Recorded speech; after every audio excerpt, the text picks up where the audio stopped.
Você já se perguntou se havia uma divisão social, de classes sociais dentro da Grécia Antiga? Será que ela é igual à que a gente conhece atualmente? Ou será que é totalmente diferente? Meu nome é Nayara e no vídeo de hoje eu vou esclarecer essa dúvida. E para isso eu vou utilizar o filme Hércules, onde é estrelado pelo ator The Rock. Vamos lá?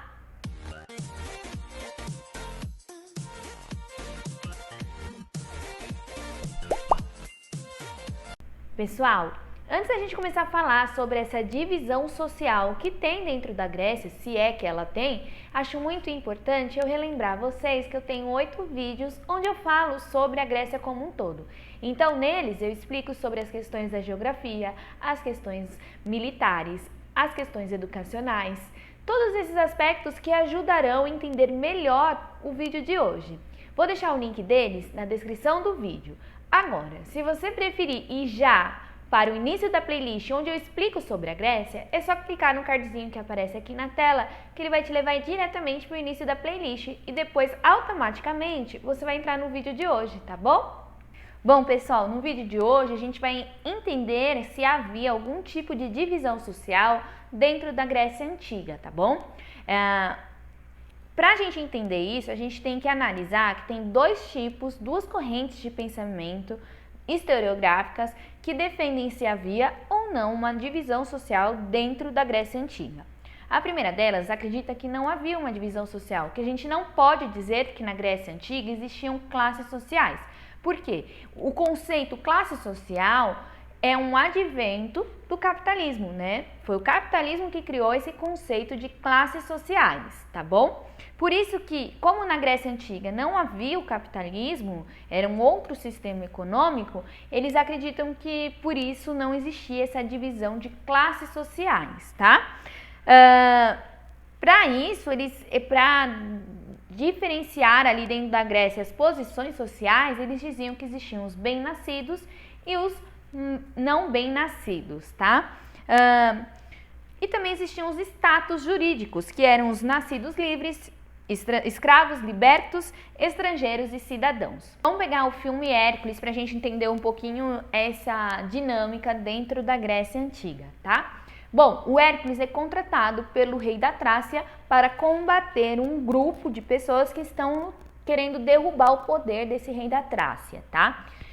Bom, o Hércules seria um mercenário, então ele é um estrangeiro dentro da Grécia, ele é um nascido livre que é estrangeiro dentro da Trácia, que está ali simplesmente para exercer o contrato, né, o motivo por qual ele foi contratado ali por esse rei. O rei e seus familiares, que é a sua filha, que vai de encontro com Hércules, buscar ele para participar deste conflito, eles são os bem-nascidos, né, são as pessoas de posse, tanto a filha do rei, o rei e o líder, né, o comandante ali do exército da Trácia, tá bom?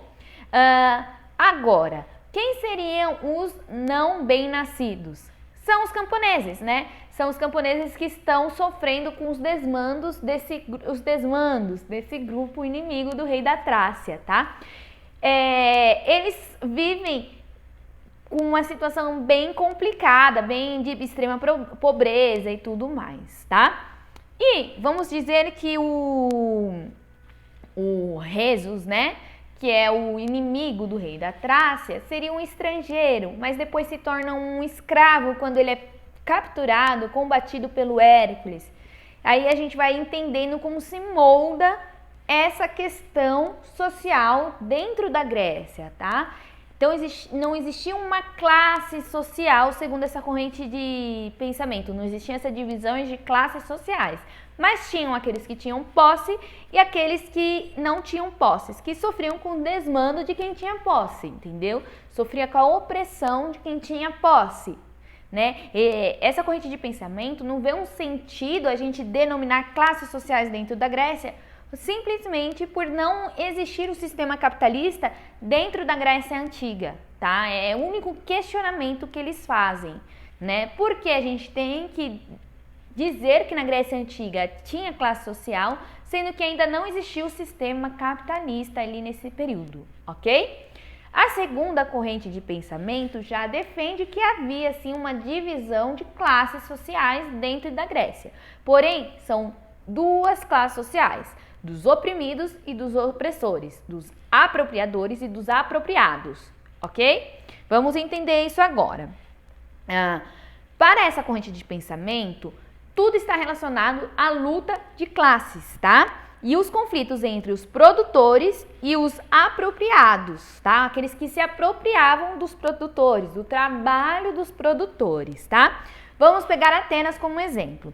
A aristocracia latifundiária e os camponeses, tá? Quem eram os aristocratas? Os donos das terras do qual os camponeses trabalhavam, né? Então, por isso que essa corrente de pensamento acredita que há uma bipolaridade dentro da Grécia, onde há a classe rica, né, a classe da aristocracia, a classe dos opressores e a classe pobre, dos camponeses, dos trabalhadores, né?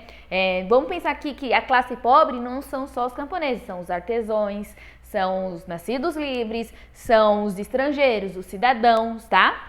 E a aristocracia é quem tem poder econômico e político nas suas mãos. Lembrando que quem tem o poder econômico, automaticamente está no poder político também, como eu disse no vídeo anterior, tá bom? Vamos agora pensar na questão dos camponeses. Esses sujeitos sempre sofrem. Por quê? Eles sofrem com os desmandos e a opressão da aristocracia, né? E quando há uma guerra, um conflito de guerra, se essa aristocracia perde esse conflito, eles vão sofrer com saques de quem ganhou o conflito da guerra. Caso contrário, a aristocracia ganha um conflito, os pobres não recebem nada com o ganho desse conflito. Só a aristocracia que lucra com os saqueamentos das outras cidades que ele conquistou. Então, os pobres nunca conseguem mudar de posição social. Os camponeses sempre vão estar nessa posição de oprimidos, enquanto os opressores sempre vão estar na posição de opressores. Não há uma mobilidade social, tá? Vamos pegar de novo o filme Hércules, tá? Vamos entender quem são essas pessoas dentro dessa sociedade, segundo essa corrente de pensamento. O rei da Trácia, né? Que é o verdadeiro vilão do filme. Ele faz parte da aristocracia, ele é um opressor que quer conquistar toda a Trácia para poder explorar os camponeses. E os camponeses são aqueles que estão sofrendo no conflito propriamente dito, tanto que a primeira vila onde o Hércules chega com o exército da Trácia, os camponeses já foram dizimados, né? E aí, eles que estão sofrendo ali, sofreram com o saqueamento do Resus, sofreram com a guerra, o conflito propriamente dito e tudo mais, tá? Só que a personagem do Resus representa esses camponeses que não estão contentes com esses desmandos da aristocracia, entendeu? E aí sempre há esse conflito entre essas duas classes, essa bipolaridade social sempre traz alguns conflitos, ok? E aí a gente pode concluir o quê? Que esses conflitos estão sempre relacionados com os apropriados, né, que são os camponeses, aqueles que sofrem com a opressão da aristocracia, e os apropriadores, que são quem está ali fazendo pressão, explorando essa classe camponesa, tá bom? Bom, pessoal, eu vou voltar a falar sobre a Grécia e para isso eu vou utilizar novamente o filme do Hércules, Alexandre o Grande, 300. Tem bastantes assuntos ainda a serem discutidos sobre a Grécia. No vídeo de hoje eu usei novamente esse livro do Pedro Paulo Funari, Grécia e Roma. Eu achei ele em PDF no Google, então ele tá fácil de vocês encontrarem. Eu super recomendo a leitura desse livro, ele é de fácil entendimento e é uma leitura muito gostosa, tá? Recomendo. Vou deixar também o link dos outros vídeos onde eu explico a Grécia e também o trailer do filme do Hércules, tá bom? Se você gostou, deixa seu like, compartilha, comenta, porque dessa forma você ajuda a aumentar a visibilidade do canal e outras pessoas conseguem ter acesso a esse conteúdo. Não se esqueça de se inscrever no canal para você poder continuar acompanhando as novidades que eu irei estar postando aqui, tá bom? Muito obrigada!